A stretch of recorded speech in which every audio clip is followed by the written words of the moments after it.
bajingan-bajingan tengik. Mereka itu bajingan-bajingan tengik semuanya, yang suka memperdagangkan umat, suka dagang syafaat, suka dagang ayat-ayat, suka dagang agama.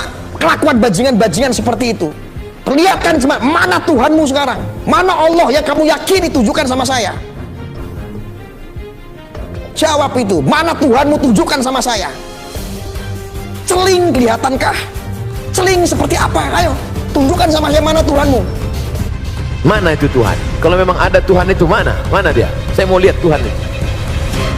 Itu pertanyaan tertua dalam surat Al-Baqarah ketika Bani Israel yang dibawa oleh Nabi Musa menyeberang dari Mesir menuju Palestina. Orang Mesir, orang Israel minta kepada Musa, apa kata mereka? Ya Musa lan nu'mina laka hatta narallaha jahrah. Kami tidak mau percaya kepadamu sebelum kami melihat Tuhan itu nyata di depan mata kami. Mana Tuhan itu Musa? Maka nanti kalau teman-teman ada orang nantang gitu, mana Tuhan itu? Habis itu tempeleng dia langsung. Opak. Subhanallah walhamdulillah wa la ilaha illallah. Mana itu Tuhan? Kalau memang ada Tuhan itu mana? Mana dia? Saya mau lihat Tuhan itu. Itu pertanyaan tertua dalam surat Al-Baqarah ketika Bani Israel yang dibawa oleh Nabi Musa menyeberang dari Mesir menuju Palestina. Orang Mesir, orang Israel minta kepada Musa, apa kata mereka? Ya Musa lan nu'mina laka hatta narallaha jahrah. Kami tidak mau percaya kepadamu sebelum kami melihat Tuhan itu nyata di depan mata kami. Mana Tuhan itu Musa? Maka nanti kalau teman-teman ada orang nantang gitu, mana Tuhan itu? Habis itu tempeleng dia langsung. Opak. Habis itu tanya, ente marah ya? Iya. Mana marah itu? Bisa kita tunjukkan, ini loh marah itu. Tak ada. Marah, benci, rindu, cinta, rasa, tak ada. Maka setiap orang yang ingin mengungkapkan rasa dengan kata-kata, kata terlalu miskin untuk mewakili rasa. Semua kata yang diungkapkan untuk mewakili rasa yang tak kelihatan itu, semua kata itu dusta. Contohnya, ini yang baru-baru kenal lalu ingin nikah, perempuannya nggak mau diajak nikah. Apa kata si laki-laki? Kan ku nanti kau 1000 tahun lamanya. Bohong. 1000 tahun 40 aja udah kena diabetes. Oleh sebab itu ini bicara tentang ada rasa. Ketika Imam Abu Hanifah, namanya Nu'man bin Thabit, nama populernya Imam Hanafi, bertemu dengan ateis yang tak bertuhan. Hanafi, kalau memang Tuhan itu ada, mana dia?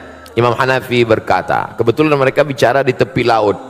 Engkau pergi ke tengah laut naik kapal kayu, sampai di tengah laut terombang-ambing, dipukul ombak, dihempas gelombang, kakimu tidak injak ke bawah, tanganmu tidak menggapai apa-apa, tepian tidak kelihatan, dan engkau hanya berpegang pada satu kayu pecahan kapal. Apakah dalam hatimu ada merasa di sana ada kekuatan yang maha besar? Ya, itulah Allah. Hanya saja kau tak tahu siapa namanya. Datang Muhammad SAW mengasih tahu bahwa nama dia. Siapa dia? Allahu la ilaha illa huwal hayyul qayyum. Apakah dia mengantuk kalau tidur malam? La ta'khudhuhu sinatun wala naum. Apa harta punya dia? Tuhan itu kaya. Lahu ma fis samawati wa ma fil ard. Selain daripada dia ada yang bisa ngasih pertolongan. Man dzalladzi yashfa'u indahu illa biiznih. Tahu tak dia apa yang ada terbersit dalam hati saya? Ya'lamu ma baina aydihim wa ma khalfahum wa la yuhituna bi syai'in min ilmihi illa bima syaa. Bagaimana kekuasaan dia? Apakah dari Sabang sampai Merauke? Wasi'a kursiyyuhus samawati wal ard. Sulitkah dia mengatur berapa tetes hujan yang jatuh di sana? Berapa buah yang matang di sana? Berapa anak ikan, cacing-cacing tanah di dalam sana? Man dzalladzi yashfa'u indahu illa bi'idhnihi ya'lamu ma baina aydihim wa ma khalfahum wa la ya'uduhu hifdzuhuma wa la ya'uduhu hifdzuhuma. Tak ada berat bagi dia untuk menjaga langit dan bumi. Wa la ya'uduhu hifdzuhuma wa huwal 'aliyyul Azim. Itu makanya kalau ayat kursi itu dibaca, kuat iman kita, setan lari. Bukan mantra bim salabim abakadabra. Ustaz, saya baca ayat kursi kok setannya nggak lari. Orang ente 11-12 sama setan. Lari. Kuat kan? Kira-kira itulah yang dapat saya jawab. Wallahu a'lam. Walaupun engkau tak melihat Allah, karena Allah itu tidak berupa. Kau pejamkan mata, kau nampak hitam, merah, putih, hijau, kelabu. Apakah dia? Bukan. Walam yakul lahu kufuwan ahad. Laisa kamitslihi syai'un. Tak ada satupun yang setara, yang serupa dengan dia. Tapi kau dapat merasakan dia. Datang satu mahasiswa selengean. Pak, Prof, kalau memang Tuhan itu ada, mana dia? Mana? Tunjukkan saya. Mana Tuhan itu? Mana? Ditempeleng sama guru besar. Lepak. Tempeleng.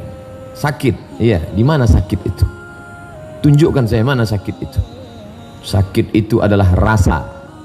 Merah itu bukan sakit. Itu efek dari pukulan. Sakit, cinta, benci, marah, rindu, sayang ada, tapi tak bisa ditunjukkan. Makanya kalau seorang istri bertanya kepada suaminya, abang sayang sama aku? Iya. Mana buktinya? Sayang di dalam. Allah menunjukkan bukti-buktinya. Apa bukti dia ada? Siapa yang sanggup membuat jantung ini berdetak tak berhenti? Rasa 2 jari di bawah susu sebelah kiri. Berdetak dia. Siapa yang tak berdetak cepat kasih tahu. Ada dia di dalam. Siapa yang bisa menghitung?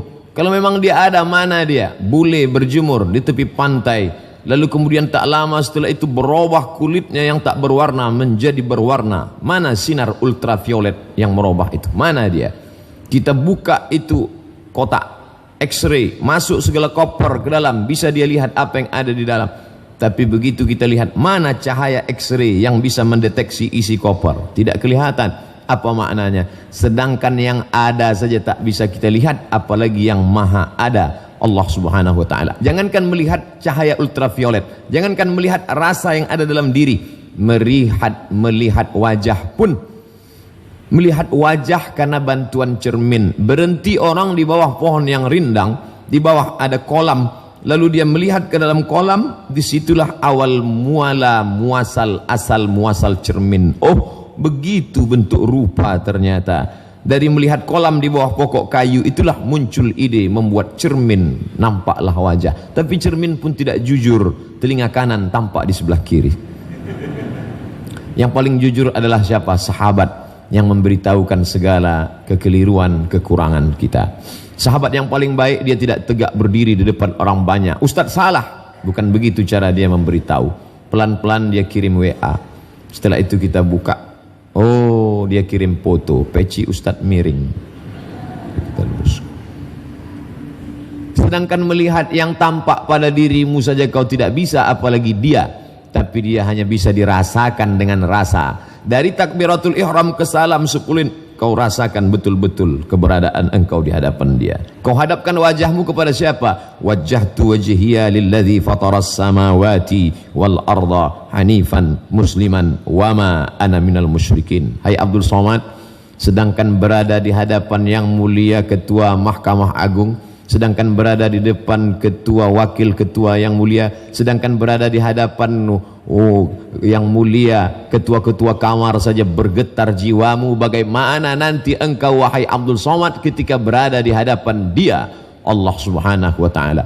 Hari ini saya seolah-olah sedang berada dalam geladi kotor.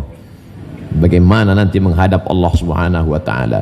Hari ini kau masih didampingi sahabatmu dari Pekanbaru, masih didampingi abangmu, masih didampingi keluargamu. Tapi nanti sampai di hadapan Allah, walaqad ji'tumuna furada. Kau datang menghadap Allah sendirian, kama khalaqnakum awwala marrah. Sebagaimana dulu kau datang ke dunia ini sendirian, kau pun akan datang menghadap Allah sendirian. Saya koreksi ayat yang Ustaz baca. Kenapa? Tadi Ustaz mengatakan datang ke dunia sendirian. Sendirian. Buktinya orang yang kembar itu berdua, Pak Ustaz. Ente nggak ngerti gimana orang kembar lahir. Orang kembar tidak pernah lahir berdua, tetap satu-satu. Makanya tanya dulu kalau nggak ngerti. Saya jumpa orang kembar berdua, saya tanya, ini kalian lahir berdua pelukan? Enggak, satu-satu, pakai nomor antri juga. Kita nanti menghadap Allah sendirian. Mana anak buah hati belayan jiwa? Yauma yafirrul mar'u min akhihi. Hari itu orang lari dari saudaranya, wa ummihi lari dari ibunya, wa abihi lari dari ayahnya, wa sahibatihi lari dari istrinya, wa banihi lari dari anaknya. Saudara, ibu, ayah, istri, suami, anak. Kenapa cuma 5 orang yang disebut dalam ayat ini? Kenapa tidak disebut kawan sekantor? Kawan sekantor tidak menunggu di akhirat, di dunia aja udah lari duluan. Bagaimana kita mau menghadap Allah Subhanahu wa taala? Maka pada saat itu satu-satunya yang bisa menolong illalladzina amanu, kecuali iman, wa amilus shalihat, amal saleh. Itulah yang menolong di hadapan Allah Subhanahu wa taala. Ketika itu belum ada bulu, belum ada kuku, belum ada darah, belum ada daging. Dia hanya roh berhembus. Wa nafakhtu fihi min ruhi, aku tiupkan roh. Dia hina, warnanya hitam, baunya busuk, letaknya rendah di bawah tapak kaki. Tapi kemudian bisa derajatnya lebih tinggi daripada malaikat yang terbuat dari cahaya. Siapa dia? Tanah. Manusia ini dari tanah, Pak Ustadz. Ya, kenapa sifatnya beda-beda? Kalau memang semuanya dari tanah, kenapa tidak baik semua? Ada tanah yang baik, ada. Kawan saya itu Pak Ustadz tidak baik. Dia dari tanah juga, cuman dari tanah sengketa.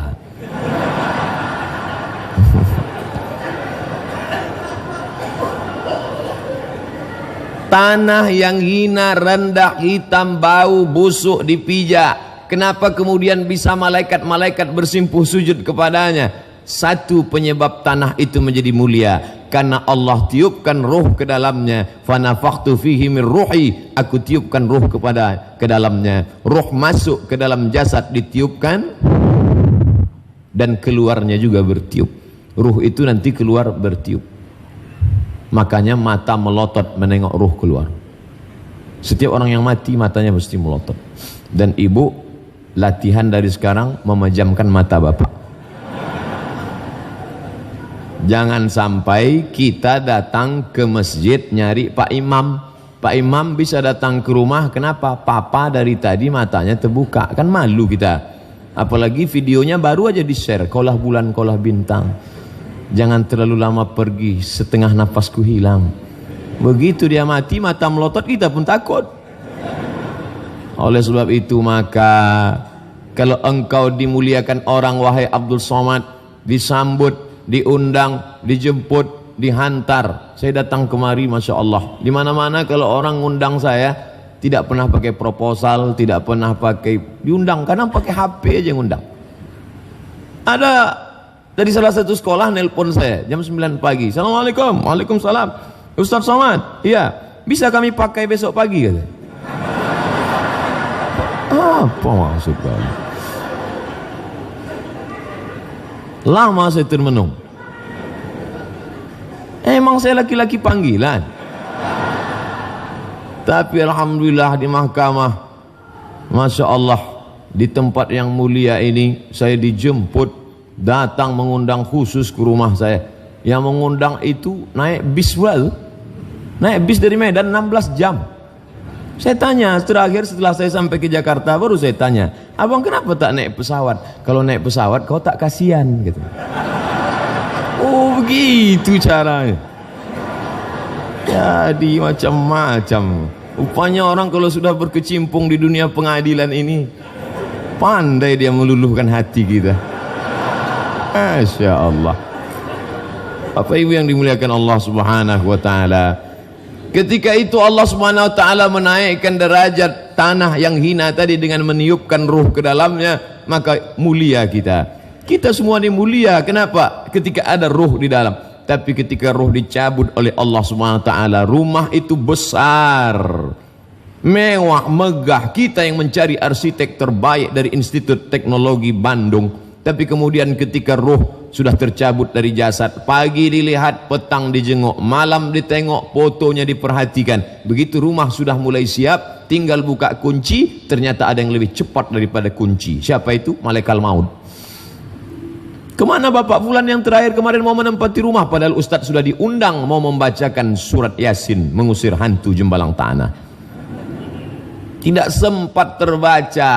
Lalu siapa yang menempati rumah itu? Orang lain. Berapa banyak orang mencari harta tak sempat menikmatinya. Berapa banyak orang memprogramkan masa depan tak sempat mencicipinya. Begitulah hebatnya kematian. Saya sebetulnya tidak mau cerita kematian di Mahkamah Agung. Saya tidak ingin selesai cerita kematian lalu semuanya keluar dalam keadaan mau mati. Bukan itu tujuan kita. Tapi dalam Islam bahwa orang disuruh mengingat itu supaya dia menjadi rem. Hawa nafsu ini gasnya, digas terus 200 km per jam. Tapi kalau tidak ada rem, dia akan menabrak, dia akan masuk ke jurang, maka ada rem. Direm terus, tidak bisa jalan. Ditekannya terus rem. Kenapa tidak kau tekan gas? Aku takut jatuh, tidak berjalan. Harus ada masa menggas, harus ada masa merem. Di bulan ini kita rem semuanya. Mata kita rem, telinga kita rem, hati kita rem, otak, pikiran, semuanya kita jaga di hadapan Allah Subhanahu wa taala. Oleh sebab itu ketika kemarin saya diajak buka puasa bersama oleh sahabat dimuliakan Allah Subhanahu wa taala, begitu sebelum berbuka saya lihat sudah banyak jamaah-jamaah. Kalau begitu saya jangan masuk dulu, kita ke ruang transit dulu. Kenapa? Ini puasa bisa batal nanti. Bukan cuma wudhu yang batal, ini puasa bisa batal karena harus ada rem. Setelah berbuka puasa barulah kita bersama. Apa maknanya?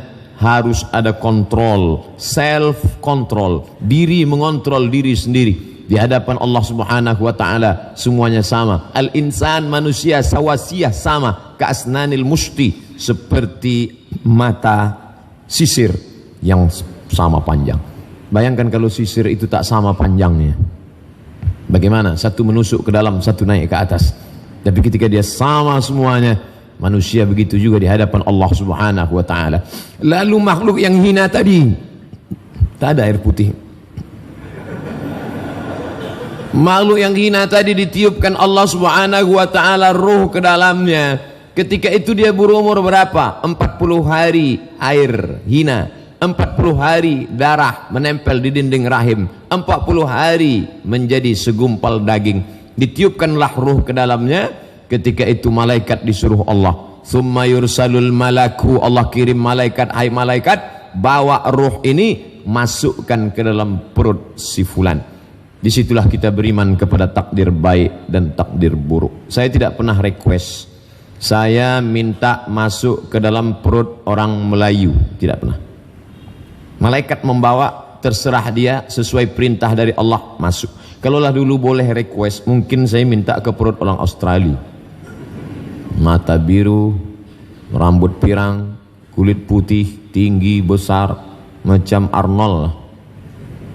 Tapi ini tidak bisa. Ini kuasa Allah Subhanahu wa taala. Bapak ibu semua begitu juga. Ditiupkan malaikat masuk ke dalam ruh orang. Nanti saya sebut daerahnya tersinggung pula. Tapi kalau tak disebut, kesamaan suku, nama, tidak ada unsur kesengajaan. Dimasukkan ke dalam perut orang Melayu, maka dia menjadi orang Melayu. Kau nak ke mana? Masuk dalam perut orang Batak, menjadi orang Batak. Biado halak kita sesudena. Masuk ke dalam perut orang Makassar, apa kareba? Masuk ke dalam perut orang Minangkabau, Baakabah, Lai Rancak, Yobana. Masuk ke dalam berbagai macam suku, akhirnya lahir ke atas dunia, tapi semuanya sama. Dia mesti mengingat janjinya dulu di hadapan Allah. Ketika itu Allah bertanya, alastu bi rabbikum, bukankah aku ini Rabb kamu? Semuanya waktu itu bersaksi, bersyahadat dengan satu persaksian, bala syahidna, kami bersaksi engkaulah Rabb kami. Makanya tadi kita juga bersaksi waktu masuk tahiyatul masjid, bersaksi 1 kali. Qabliyah zuhur bersaksi 2 kali. Solat zuhur bersaksi 4 kali. Ba'diyah zuhur bersaksi 1 kali. Baru solat zuhur saja kita sudah bersaksi 5 kali. Asyhadu an la ilaha illallah. Kenapa mesti telunjuk Pak Ustadz? 2 alasan. Yang pertama, orang kalau bicara serius, telunjuknya pasti main. Gimana Pak? Serius Bapak mau ikut acara ini? Ya. Kami kurang yakin. Betul Pak? Betul. Kalau udah 4 kali ditanya, muka kita ditunjuk. Kau tak juga percaya kan? Tangan pasti main. Itulah mengapa khotib Jumat dikasih tongkat. Di Masjid Raya An-Nur Pekanbaru Riau sampai hari ini khotib Jumat dikasih tongkat. Kenapa khotib itu dikasih tongkat? Supaya tangannya jangan liar kemana-mana. Tangan kiri megang tongkat, tangan kanan megang mimbar. Tapi kalau mimbar ini, ya ini bisa kemana-mana tangan. Bukan berarti sholatnya batal, tidak. Karena di dalamnya ada adab. Karena ini adalah ibadah ritual, ini bukan seremonial, ini bukan pengajian tablik akbar, tapi salah satu dari rukun khutbah Jumat. Alasan pertama, orang serius telunjuknya naik. Yang kedua, dulu orang kafir Quraisy menyembah berhala dengan menunjuk ya Lata, ya Uzza, ya Manat, ya Hubal, ya Jibti, ya Tagut, ya Naham. Ketika Islam datang dilarang, telunjukmu boleh naik menguatkan hati. Tapi yang kau tunjuk bukan Allah, karena dia bukan di depan, bukan di belakang, bukan di kanan, bukan di kiri. Dia ada tanpa tempat. Sebelum tempat itu ada, dia sudah ada. Bagaimana mungkin dia bisa diukur, dibatasi dengan tempat dan waktu? Kau angkat itu untuk meyakinkan dirimu. Walaupun berbeda beberapa mazhab, tapi kita sepakat semuanya mengangkat. Saya pakai mazhab Syafi'i. Asyhadu an la ilaha illallah. Diangkat telunjuk pada lafaz Allah, tidak turun sampai habis. Allahumma fir lima qaddamtu wa ma akhartu wa ma asrartu wa ma a'lantu wa ma asraftu wa ma ta'alahu bihi minni antal muqaddimu wa antal muakhiru la ilaha illa anta subhanaka inni kuntu minadh dhalimin. Sebelum salam jangan lupa minta 4 perlindungan. Allahumma inni a'udzubika min adzabi jahannam wa min adzabil qabri wa min fitnatil mahya wal mamat wa min syarri fitnatil masiihid dajjal. Kalau imam belum juga salam, tambah lagi doa. Allahumma inni ala dzikrika wa syukrika wa husni ibadatik. Sudah panjang itu sudah. Iya, kenapa dia tak juga salam? Periksa, jangan-jangan dia pingsan. Setelah itu barulah Assalamualaikum warahmatullah, Assalamualaikum warahmatullah. Tapi kalau mazhab Hanafi tidak, diangkat pada lafaz la, turun pada lafaz Allah. Asyhadu an la ilaha illallah.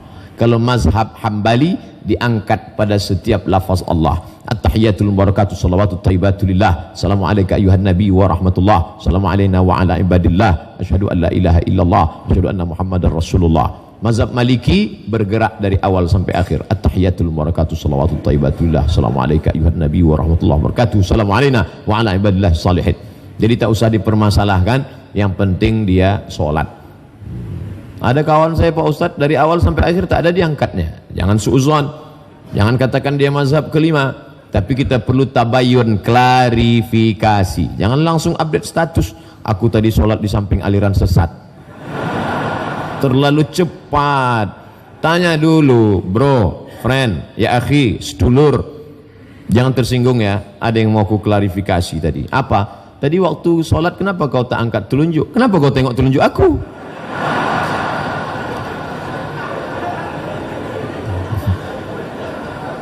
Sholat itu kita melihat tempat sujud. Waktu tasyahud yang dilihat ujung mata melihat ujung telunjuk. Yang dilihat itu telunjuk kita, bukan telunjuk orang. Saya tak pernah terganggu dengan telunjuk orang. Banyak nih orang sekarang cari-cari alasan. Saya sebetulnya mau sholat tarawih di masjid itu Pak Ustadz. Kenapa engkau tidak datang? Terganggu mata saya, khusyuk. Rusak khusyuk saya melihat telunjuk. Siapa suruh nengok telunjuk dia? Kita suruh nengok telunjuk kita sendiri. Saya tak pernah terganggu dengan telunjuk orang. Paling-paling terganggu batu cincin. Oh, Sungai Dareh ini. Ustadz nih menyindir aja. Enggak, saya tak menyindir. Saya pakai juga. Bukan saya tak pakai. Bapak Ibu yang dimuliakan Allah Subhanahu wa taala, kesaksian ini harus diulang-ulang berkali-kali. Karena kalau tidak dia akan al-imanu yazid, iman bertambah, wa yanqus, dia berkurang. Ada seorang bekerja di pengeboran minyak, perusahaan asing yang mengebor minyak. Satu kamar dengan bule. Orang kita Indonesia Islam sekamar dengan bule. Kebetulan di tengah hutan pengeboran minyak, tinggal di sebuah kamar kecil seperti kontainer saja, sekamar dengan bule. Sama-sama laki-laki, walaupun bule itu perempuan. Bule laki-laki. Bule laki-laki. Lalu selesai mereka 24 jam sekamar, si bule ini ngomong, saya perhatikan kamu, setiap waktu berubah pasti engkau melakukan ritual. Ketika matahari mau terbit, aku lihat kau tegak rukuk sujud, tegak rukuk sujud. Ketika matahari tergelincir, kau ulang lagi perbuatan yang sama. Ketika matahari condong, kau ulang lagi perbuatan yang sama. Ketika matahari tenggelam, kau ulang lagi perbuatan yang sama. Ketika matahari sempurna hilang cahayanya, gelap gulita, kau ulang. Aku perhatikan selama kita tinggal 5 kali peredaran matahari, engkau melakukan perbuatan yang sama. Apa kata si Islam? Aku yang melakukan, aku pun tak sadar. Ternyata dia yang orang asing, orang luar, memperhatikan kita, melakukan ritual setiap pergeseran waktu. Matahari terbit akan terbit, matahari bergeser, matahari condong, matahari tenggelam, matahari sempurna tenggelam. Dan kita orang Islam tidak sadar bahwa sesungguhnya kita sudah diajarkan Allah, setiap pergerakan pergeseran waktu engkau mesti menyebut dia, supaya engkau senantiasa dalam kontrol kendalinya. Allahu Akbar. Bertemu dengan orang terhormat, apa kabar Pak? Yang biasa-biasa saja, angkat tangan. Hai bro, friend, apa kabar? Sehat. Tapi kalau kepada dia tidak satu tangan, keduanya, Allahu Akbar. Masalah mengangkat tangannya tentu berbeda mazhab. Yang satu sampai ke telinga, Allahu Akbar. Yang satu hanya sampai ke bahu, Allahu Akbar. Tak usah dipermasalahkan. Bahu dengan telinga. Yang tak betul sampai ke atas, Allahu Akbar. Itu tak belajar dia. Tapi filosofi makna yang terkandung di dalamnya, bahwa engkau total hadapkan wajahmu kepada dia, jangan kepada yang lain. Fawalli wajhaka syatral masjidil haram. Hadapkanlah wajahmu ke arah Masjidil Haram. Mengapa mesti ke Masjidil Haram? Apakah Tuhan itu di dalam Ka'bah? Apakah dia diarah di sana? Bukan. Ini penyatuan arah kiblat. Ternyata setelah diukur menurut ilmu geologi, ilmu bumi, pusat bumi bukan di London, Inggris. Kekeliruan terjadi, penetapan Greenwich, GMT, bukan 00 itu di London. Murni karena penjajahan Inggris. Yang benar adalah pusat bumi di Makkah Al-Mukarramah. Bukan kata orang Islam, tapi pakar yang mengkaji tentang ilmu geologi, ilmu bumi, ilmu langit, astronomi, ilmu bumi, geologi, perputaran siang malam, geologi, meteorologi, klimatologi, geofisika. Ini semua menetapkan Makkah Al-Mukarramah. Oleh sebab itu maka seorang eksplorer dari Maroko bernama Ibnu Battutah, sebelum dia keliling dunia, dia lebih dulu ke Makkah dulu, tawaf, sa'i, umrah, tahallul, barulah dia memulai petualangannya. Semua garis start berawal di Makkah. Begitu juga dengan kita, garis start kehidupan kita diawali di Makkah dengan berkata kepada Allah, labbaik Allahumma labbaik. Kalau saya yang membimbing umroh haji, keras-keras suara saya, labbaik Allahumma labbaik, labbaik la syarika lak labbaik, innal hamda wan ni'mata laka wal mulk la syarika lak. Ustaz ini pasti dari Sumatera katanya. Coba agak lembut sedikit Pak Ustaz. Gimana saya bilang? Labbaik Allahumma labbaik, labbaik la syarika lak labbaik, innal hamda wan ni'mata lak wal mulka la syarika lak. Kenapa Ustaz tak pakai cara itu? Kau tengok efeknya. Apa? Banyak tertidur. Aku bersuara keras bukan tak bisa lembut. Itu kan suara saja yang keras. Kalau kau belah dada nih, kan kau lihat kelembutan di dalamnya. Jadi orang yang memfitnah-fitnah di YouTube, di internet, katanya Ustaz Somad, Ustaz keras. Ini belum mengerti. Cobalah kau dengar pelan-pelan, ada kelembutan di dalam. Kalau dia keras takkan mungkin diundang Mahkamah Agung, ya kan?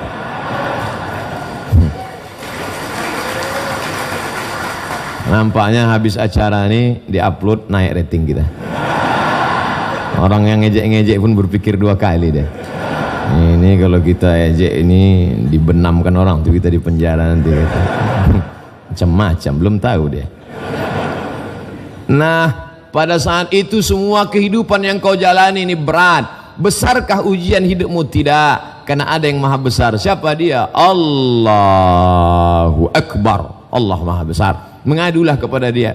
Yang kau hadapi itu bukan presiden, bukan gubernur, bukan wali kota. Yang kau hadapi bukan kiai, bukan ustaz. Wajhtu wajhiya, aku hadapkan wajahku kepada siapa? Lilladzi fataras samawati, yang menciptakan langit, wal ard, dan bumi. Hanifan, aku condong kepada kebenaran. Musliman, aku serahkan semuanya kepada Engkau ya Allah. Wa ma ana minal musyrikin, aku tidak mempersekutukan Engkau dengan apapun. Aku tak persekutukan Engkau dengan pohon rindang. Aku tak persekutukan Engkau dengan jimat. Aku tak persekutukan Engkau dengan keris. Aku tak persekutukan Engkau dengan Lata, Uzza, Manat, Hubal, Jibti, Taghut, Naham. Aku hanya menembah kepada Engkau. Qul huwallahu ahad. Nah, saya sengaja tak membaca ayat kedua itu. Nanti saya baca alam tentang nama dia. Bapak Ibu yang dimuliakan Allah Subhanahu wa taala.